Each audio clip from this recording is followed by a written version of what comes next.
भारत में सबसे ज्यादा खाए जाने वाले पार्ले जी बिस्किट की कहानी दिलचस्प होने के साथ साथ दुख भरी भी है। पार्ले जी बिस्किट की नन्ही गुड़िया और निरमा वॉशिंग पाउडर के पैकेट पर सफेद फ्रॉक पहनी जो लड़की नजर आती है, वो आज किस हालत में है? पिछले काफी लंबे समय से दिखाई देने वाली ये दो लड़कियां आज ये कैसी दिखती है? तो चलिए वीडियो को शुरू करते हैं। सबसे पहले बात करते हैं पार्ले जी पर छपी हुई क्यूट लड़की के बारे में। पर उससे पहले जानते हैं पार्ले जी बिस्किट का इतिहास जो 85 साल पुराना है। इसकी शुरुआत मुंबई के विले पार्ले इलाके में एक बंद पड़ी पुरानी फैक्ट्री से हुई थी। ये साल 1929 की बात है, जब एक व्यापारी मोहनलाल दयाल ने इस फैक्ट्री को खरीदा था, जहां पर इन्होंने कन्फेक्शनरी बनाने का काम शुरू किया। मतलब केक, पेस्ट्री और कुकीज जैसी चीजें बनाकर बेचते थे और धीरे धीरे पार्ले जी कंपनी ने कमाई के मामले में रफ्तार पकड़ी। साल 1939 से पार्ले ने इंडिया में ही बिस्कुट बनाकर उसे बेचना शुरू कर दिया। 1980 तक ये पार्ले ग्लूको बिस्कुट के नाम से आती थी। बाद में इसका नाम बदलकर पार्ले जी रख दिया गया। समय के साथ जिस जी का मतलब ग्लूकोज हुआ करता था, वो बदलकर जीनियस किया गया। साथ ही इसके कवर पर दिखने वाली फोटो भी बदल गई।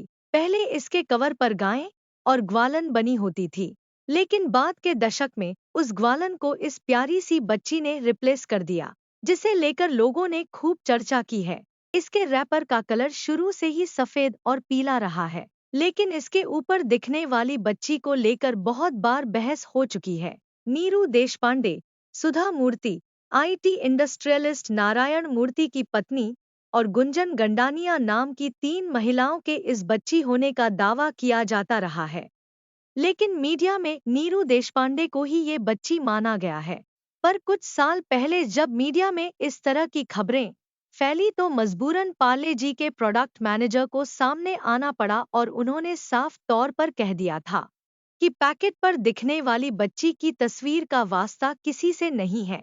ये एक इमेजिनरी इमेज है जिसे मगनलाल दहिया नाम के एक चित्रकार ने 60 के दशक में बनाया था। अब जहां तक रही नीरू देशपांडे की बात, तो उन्हें इन सुर्खियों के चलते काफी प्रसिद्ध मिली।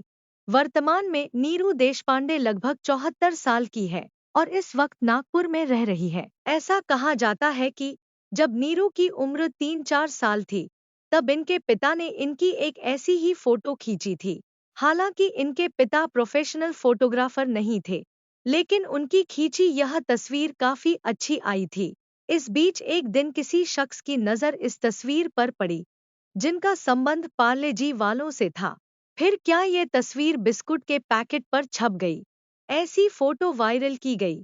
अब बात करते हैं टीवी पर एक समय पर सबसे ज्यादा चलने वाली निरमा वॉशिंग पाउडर के बारे में। बता दें कि साल 1969 में गुजरात के करसन भाई ने निरमा वॉशिंग पाउडर की शुरुआत की थी। बताया जाता है कि करसन भाई ने निरमा नाम के वॉशिंग पाउडर का कारोबार तब शुरू किया था, जब इस व्यवसाय में उतरने के बारे में कोई सोच भी नहीं रहा था।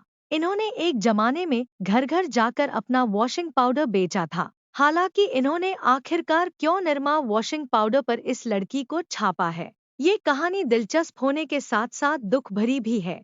दरअसल करसन भाई की एक छोटी बेटी थी, जिससे ये बेहद प्यार करते थे। वैसे तो उनकी लड़की का नाम निरुपमा था, लेकिन प्यार से ये अपनी बिटिया को निरमा कहकर बुलाते थे। हर एक पिता की तरह करशन भाई भी अपनी बेटी को आंखों से ओझल नहीं होने देते थे। लेकिन किस्मत पर किसका बस चलता है। एक दिन स्कूल से घर आते समय निरुपमा की कार एक्सीडेंट में मौत हो गई। इस घटना से करशन भाई इस कदर टूट गए कि इन्हें संभालना मुश्किल हो गया था। ये हमेशा से इसी बात की ख्वाहिश करते रहते थे इनकी बेटी निरमा बड़ी होकर खूब नाम कमाए। लेकिन निरमा की अचानक डेथ हो जाने से इनका ये ख्वाब पूरा नहीं हो सका। पर ये इस बात को ठान चुके थे कि निरमा को वो अमर कर देंगे। फिर इन्होंने निरमा वॉशिंग पाउडर की शुरुआत की और पैकेट पर अपनी बेटी निरमा की तस्वीर लगानी शुरू कर दी। और आज भले ही इनकी बेटी निरमा इस दुनिया में ना हो, मगर इनकी बेटी की तस्वीर पूरी दुनिया भर में निरमा वॉशिंग पाउडर ब्रांड से पहचानी जाती है। ऐसी नई इन्फॉर्मेटिव वीडियो के लिए हमारे साथ जुड़े रहिए।